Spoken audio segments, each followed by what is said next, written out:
변호사님, 내일 판결 선고를 들으러 가는데 설마 법정 구속 당하지는 않겠지요?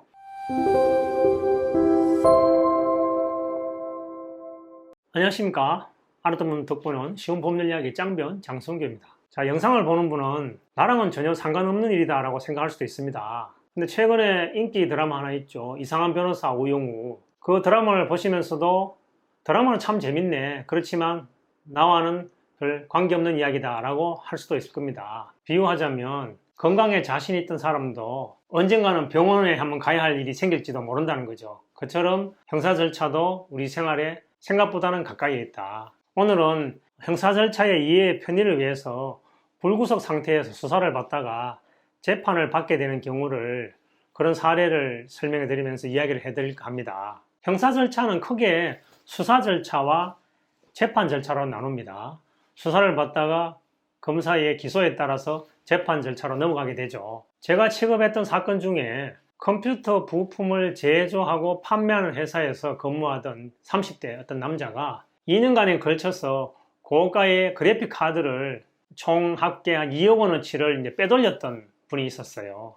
그래서 이제 업무상 횡령이 문제되어서 회사 내부의 감사를 받고 난 뒤에 그 피해 금액에 대해서 회사에 환을 하지 않으니까 회사에서 고소를 제기했죠. 그래서 정식으로 수사가 개시되었고 그 횡령을 한 사람은 피해 금액 2억 원 정도 중에서 10%, 약 2천만 원 정도는 또 회사에 반환했습니다. 그런데 피해가 전부 다 2억 원 중에서 10%밖에 회복 안 되니까 검찰에서는 영장을 청구했죠. 자, 여기에서 궁금증이 있을 수 있습니다. 우리 형사소송법에는 그 피의자에 대한 수사는 불구속 상태에서 하는 것을 원칙으로 한다는 규정이 있거든요. 불구속 수사의 원칙이 있음에도 불구하고 검사가 영장을 청구한 것은 피해 금액 2억 원 중에서 2천만 원 정도밖에 회복이 안 됐기 때문에 영장을 청구했던 거죠. 검사가 영장을 청구해서 영장실질심사 재판이 열렸죠. 제가 그 횡령 행위자와 영장실질재판 들어가서 변론을 하고 사무실로 돌아와서 영장의 결과를 기다리죠.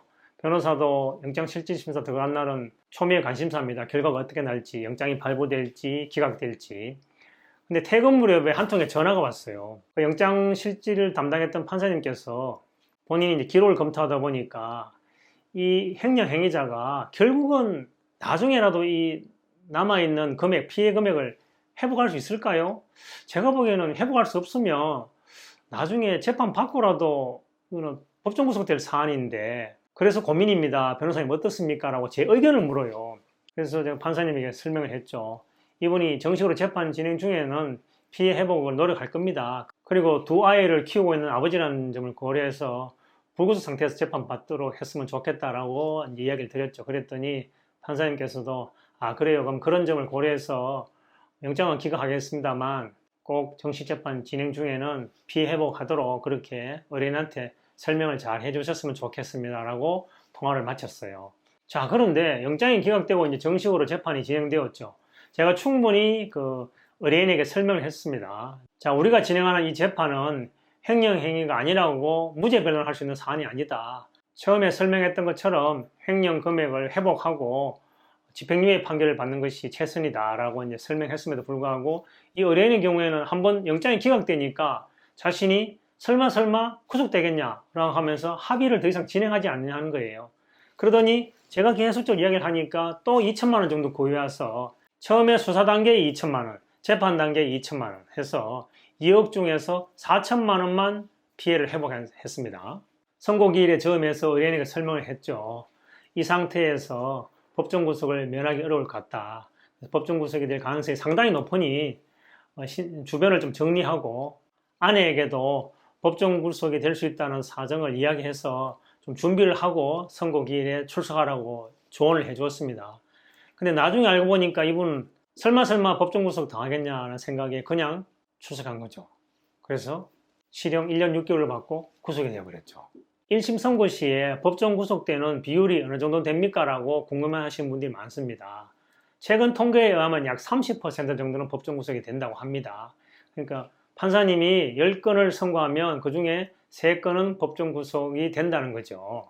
또 최근에 여러분들 우픈 사진 한번 보셨는지 모르겠습니다. 저는 그 인터넷상에 떠도는 사진을 딱 보는 순간 이거 내가 아는 장소인데 사진을 감아보면 의정부 지방법원 건너편에는 주차장이었어요.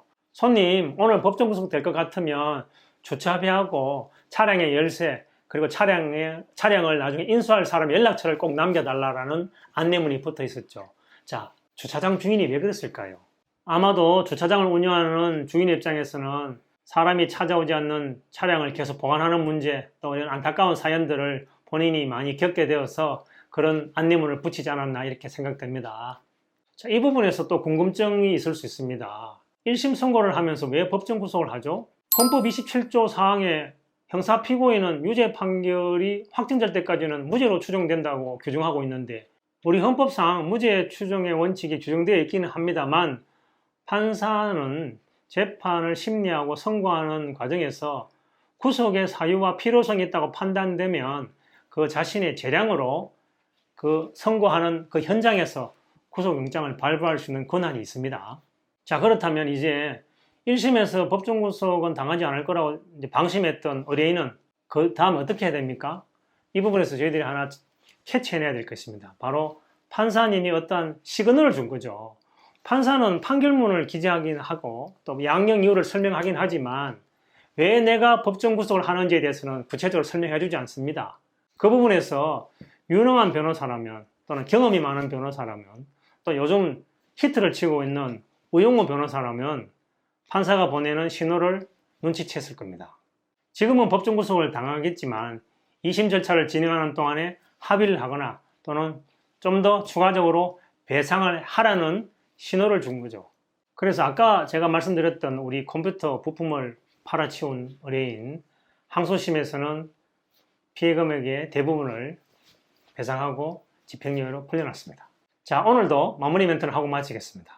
한 번도 가보지 않았던 길을 어쩔 수 없이 가야 하는 경우가 생긴다면 그 길을 아는 사람에게 한 번쯤은 물어봅시다. 알아듣는 덕분은 쉬운 법률 이야기 짱변 장성규였습니다.